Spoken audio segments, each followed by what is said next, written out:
Alright, so no introductions today, but still follow me on my social medias. Like Twitter, Instagram, aka X, BShoot, Odyssey, Brighty on Minds, Reddit. It's just in case the channel gets shut down to monetize Shadowman, God forbid. Anyways, sorry I'm a little bit out of breath. I had like 400 fucking errands I had to do. Lordy, I'm tired of that, but I haven't reacted to this dude in a while. I do got one other small, tiny little like thing I want to talk about with Dungeons and Dragons D&D. I've never really talked about it. I've only talked about it maybe twice on this channel. It's like third time in a row I ever talk about it, but I haven't reacted to a Flashgitz one in a while. I know I watched the other one personally my own time, the Elon Musk with Jeff Bezos, Joe Rogan episode 2. I was super funny as shit. I watched it on my own personal time personally. But this one, it looks funny as heck. Tech YouTube is getting weird. I know he's not as crazy or as unhinged as hell like freaking Meat Canyon is. Him and Meat Canyon and Flashgitz are the ones I watch them. 3, 2, 1, let's go. This shit look awesome. Flashgitz. This shit should be crazy. Welcome to Dope Tech. I'm a tech YouTuber, and I'm here to show you things you can't afford. Oh, I'm making fun of that one dude, man. I forgot his name. Oh, man. Marquise Brown. This is The Hand by Boston Dynamics. Oh, my God. I was like... The idea here is you can replace your own limbs with technology, because technology is strong and the flesh is weak. It's got Bluetooth 5.2 and a Snapdragon 480 Plus. Next up is the emotional That's some hilarious shit there, man. And just making fun of how hardcore Silicon Valley and Facebook, aka Meta, and X, and Twitter, and those freaking Silicon Valley places are. And I'm trying to sound like the one dude, heel versus baby, is like, like that. I'm trying to be like that. And the British UK dude, the one hills with baby face. You need to shut off your own fucking thoughts, you bloody bastards. I know he's from the UK, but that's it. I'll see you guys in a second. Alright, so let's continue on with this reaction. So, I'm gonna give myself some real good tortilla chips. Lemon with some, little bit of, I swear to God, I'm not sponsored, but Frank's hot sauce. See right there, dripping so good. Anyways. Next up is the emotional regulation chip from Lockheed Martin. Did they get the real actual dude Marquise Brown to actually do the reaction? The voice acting on this? I don't know. We'll have to see and find out. I was kind of skeptical about this one at first, but then I found out it was made for soldiers who needed to kill Iraqi children without remorse. It has Bluetooth 5.2, a Snapdragon 480 Plus, and lets you delete your humanity by becoming a scary robot person with only one vocal tone and facial expression. Destroy your humanity. Delete it. Oh, that's weird. I don't feel any different. What a waste of $3.2 million. Luckily, this video is sponsored. As you know, if it were up to me, everything would come in that flat. Except my employees, who are a beautiful harem of porcelain angels that make me feel safe and nurtured. But if that's not your speed, my friends at D-Brand have just the solution. Oh my God, no one.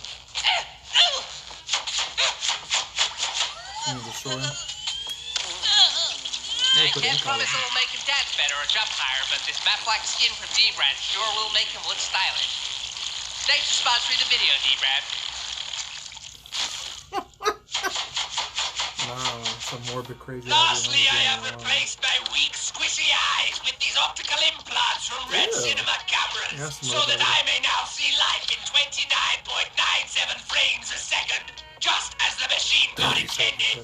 I also replaced my vocal box with this modulator system from Mattel, such that my voice may never tire, as is needed during September when 30 new slightly different iPhones are released and I must review them all, triggering a vicious cycle wherein you buy me the very technology you can't afford with your attention, that I then use to capture more of your attention.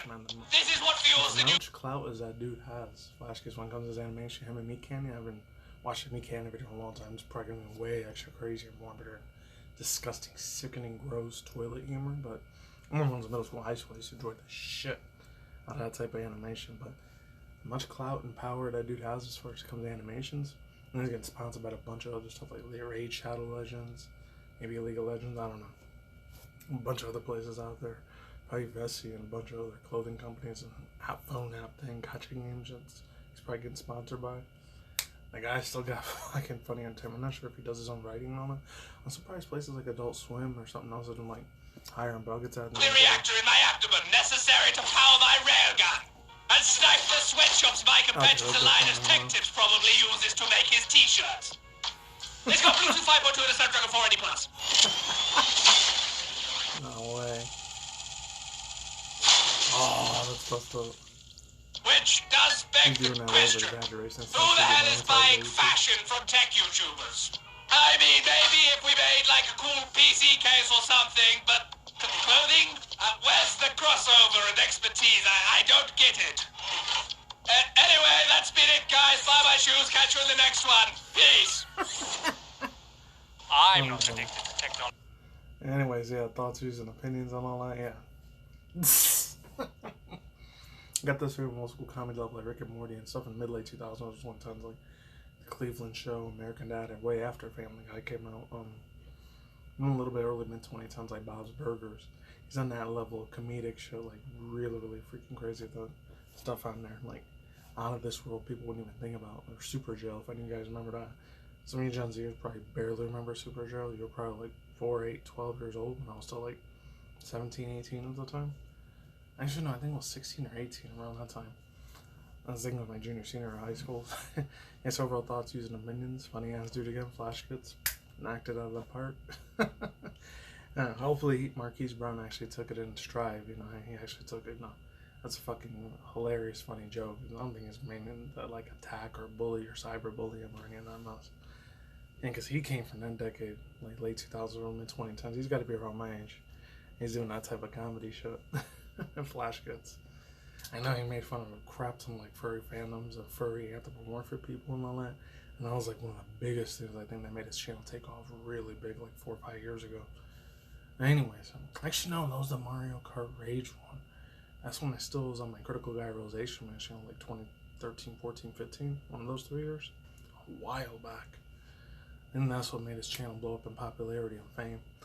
Yeah, so other thoughts, views, and opinions. Yeah, like I said before, I said again, I'm surprised that the companies like the old like, and on the granted, they're like dinosaur legacy media companies, aka old school grandfather done stuff like Comedy Central, old school VH1, MTV, or something like that.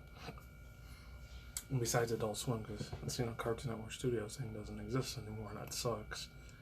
Been dead for almost 2 months already, since like the beginning of August, 2 months ago almost. So rip, rest in peace to that man. I'll never forget it. He made so many childhoods so awesome, so unique, so amazingly outstanding, and brilliancy. It brought a lot of, you know, like childhood wonderment, joy, happiness, sometimes sadness, and, you know, childhood scarrings, you know, probably traumas. But anyways, yeah, thoughts, views, and opinions on it.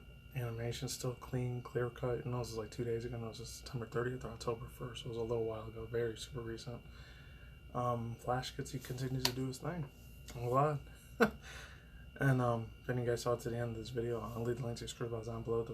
One of the people that showed this to me, I didn't show the whole video, but I saw a small, tiny, like 30-second clip of it. Oh my lord, you know I had to react to this thing big time if I knew I was going to be like that. And yeah, I'm surprised other places didn't hire me. They're like HBO Max, aka now it's called Max, or Netflix, Hulu, what else? Apple TV Plus, Amazon Prime Plus, I don't know, Fire. None of them hired him. He's still doing his thing here on YouTube. That's insane. Unless he got a few like offers to join those places. But the thing is, the second he joins those places, like that art, creativity, animation style, that art style, the design he does for himself, and the writing and all the script writing, that won't belong to him anymore. That'll belong to those giant billionaire corporate companies. Those what's it called? News media propaganda companies, which would suck. So I guess that's the reason why he's still here on YouTube. Like how VisiPop is for like Hello Boss. Same with the other dude, me Cannon. So yeah, let's get into the main news I really want to talk about. Okay, since it was a really super extra slow Tuesday today, this is the only thing I could find. It's about D&D Dungeons and Dragons replaces over a dozen AI enhanced images from recent rule books. And I'm reading this whole entire thing. I'm going to just read half of it because it's a super long, lengthy article. So I'll see if I remember to leave the description box below.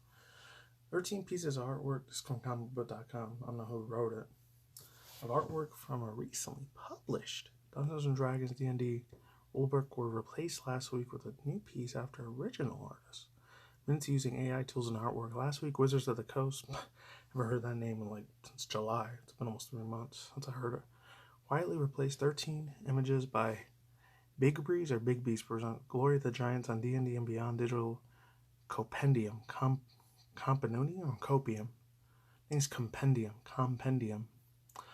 The original artwork pieces of the artworks, which were produced by Lilac Shinkbert, were pulled down by Wizards of the Coast in August, and Shinkbert, hopefully I'm saying right, Shinkpin or Shinkbert, minutes using AI tools to enhance the arts of the pieces. On the pieces, a flip through a hardcore version of the book originally provided comicbook.com Wizards of the Coast indicated that there are no other pieces. The original book was replaced by D&D Beyond. And so, now who wrote it? Oh, Christian Oliver, yeah, thoughts, using pins on it. I never have been, never will be, like a huge hardcore D&D fan. I know a lot of people, but the OG ones from like the mid-late 70s, early 80s, people are probably almost old enough to be like my uncles and aunts at this point. And we're way huge in D&D, and like older brothers or older sisters, like they probably be hardcore in the Dungeons and Dragons, because when I was a 90s kid, if any of you guys remember the old school Satanic Panic shit, that was like one of the things next to like Harry Potter, and I was allowed to read the books. I just wasn't actually, no, I was allowed to watch the movies, but not read the books that much. And the hard Christian, like, family and freaking church that I went to, it sucked. I couldn't watch any of it. Or, like, read any of it. I was able to watch it once in a while. If I was in my uncle's or aunt's place, because they weren't strictly religious, thank God. And Lord of the Rings and all that, too. And Xena, even Xena the Warrior Princess, I was even able to watch that. Or Hercules and all that. And the stuff in the mid-late 90s, early 2000s, that was really, really huge at that time. But the whole stuff here in the United States was the Satanic Panic. Everything's the devil, and you're going to go to hell for this. You're going to go to hell for that, you know. I didn't really get a chance to experience any of that D&D stuff from my childhood, unfortunately, so I don't really have that much of a say in it. But some of you guys, just in case you were into Dungeons & Dragons, that was for you. So I'll leave the last links down below. That's really it. There was other stuff about that pink sauce lady coming back. Other little miniature news coming back here and there, like how they try to make it super woke with freaking Castlevania, Netflix's Castlevania, which sucks. I decided not to talk about it because it goes into highly charged political topics. You know, I am with that. Super dividing bullcrap. And stuff about just Hurley things, too. I'm not even going to go in there with a 10-foot-inch pole with just Pearly things. Bad enough I already talked about Andrew Tate a couple times. I don't need to drag that bitch along with me. No. You'll never see no just Pearly things content on this channel. Never. Anyways, that's all I say for now. I'm out of here. Links to description down below. Correct on the site. That's it. Peace out, bros, women, fanboys, and fangirls as always. Talk to boys. I will soon see you because day, every night, wherever I'm in the world. There. Don't drink smoke weed at the same time. Don't think reckless. Stay tuned for more just channel. Including video game industry news, and manga news, rosary drama news, Elon Musk news. Of course, once in a while, anime update, manga news, celebrity gossip news, as well as random ass ET alien news, which I occasionally do once a month, and that's it. Or once every 2 months, and that's it. Take it easy, peace out, my sauerkraut, let's invite you to the side. Don't take any of the jab or any of the poison, any of the freaking pokes, or any of the nanobites or hydrogels, and that's it. Take it easy, deuces, come on, stay tuned, stay tuned for more future content channel, and I'll talk to you guys soon later. Stay after safe, and goodbye. Happy early Halloween, happy spooky month, everyone, too. You celebrating, happy early Thanksgiving. Later.